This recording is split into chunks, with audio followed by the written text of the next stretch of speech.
Ktoś miał klaszy i biedy dość, wyjechał się zarobić coś. Tęsknota mu dawała w kość, do domu dzwonią. Były westchnienia, śmiech i łzy, ale na święta już był zły.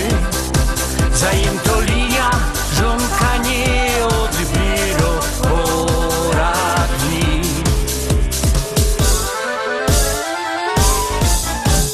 Czy mnie słyszysz, to jest jo? Hej, hej, halo, coś się stało, powiedz co?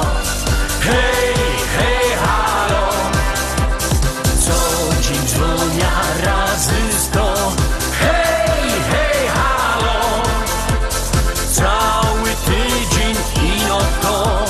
Hej, hej, halo. Przez żonka Jorguś rogi miał, już się dowiedział to co chciał i w banku zablokować dom, swoje konto. Żoneczka loto bardzo zło, życie bez kasy to nie to.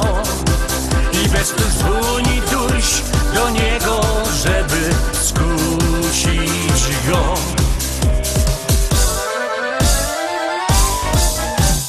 Czy mnie słyszysz, to jest jo? Hej, hej, halo, coś się stało, powiedz co? Hej, hej, halo, co dzień dzwonia razy 100.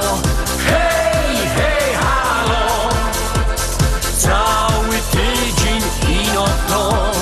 Hej, hej, halo, być co ma być, niekiedy trzeba powiedzieć dość, a potem lepiej nie odbierać, jak ci dzwoni ktoś. Czy mnie słyszysz, to jest jo? Hej, hej, halo, co się stało?